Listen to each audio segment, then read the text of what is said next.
The first time it happened was out of necessity. I was hungry.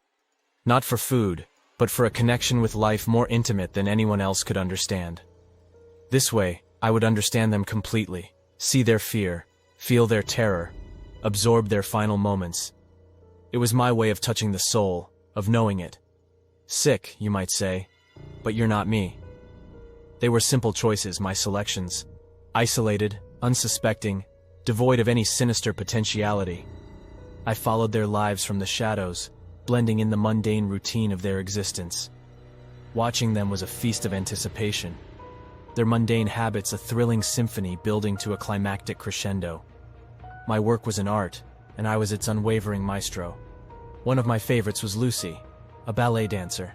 Graceful, delicate. Her lithe frame moved like poetry in motion, a rhythmic dance of life. Yet I saw something more, a perfect ending, a glorious finale to her dance. The more I watched, the more I hungered for that finale, like an insatiable beast eyeing its prey. The night arrived when her dance would reach its end. In her home, her sanctuary, she moved from room to room, her actions mirroring the rhythm of the dance I had watched so many times. Like a phantom, I moved through the darkness, my heart pounding with anticipation. I emerged from the shadows. The shock in her eyes reflected my face, a momentary mask of regret before it morphed into the cold, emotionless expression I had perfected. The scream was swallowed by the air between us. Her fear was a palpable entity in the room, the dance of life now a dance of death. Lucy's final performance was breathtaking. She fought. Oh, how she fought. It was almost a shame to end it. The finale was a symphony of crimson, her lifeblood creating abstract patterns on the pristine white floor. The once graceful dancer reduced to a still, lifeless form. The satisfaction was overwhelming, a surge of powerful elation that made my heart pound harder than it ever had. The rush was always the same.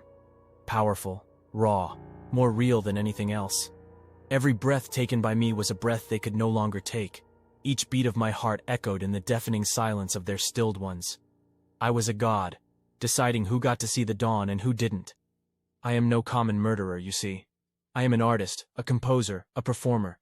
Each life is a canvas, each fear a brushstroke, each death a masterstroke. Their endings are my beginnings, their terror, my ecstasy.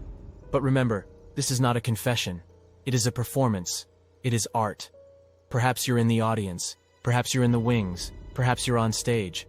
Regardless, the show goes on. It's the horror that makes it beautiful. It's the fear that makes it real. Look over your shoulder. The next performance might just be yours. The thrill of the hunt was intoxicating. As I moved through the world, my eyes searched for the next performance, a new dance in the grand theater of life. Ordinary people viewed their fellow humans with indifference, but not me. I saw possibilities. I saw canvases ready to be painted. Andrew was the next. He was a writer, his pen giving life to countless characters in numerous worlds. I watched him, his life unspooling like the narrative of one of his own novels. I was the unseen antagonist, biding my time, waiting for the perfect moment to strike. His life was a constant stream of words, his pen never straying far from his hand. It was fitting, I decided, that the instrument he used to create worlds would mark his departure from his own. His final chapter would be as beautifully written as his tales, with a twist in the tale that even he couldn't foresee. The night arrived.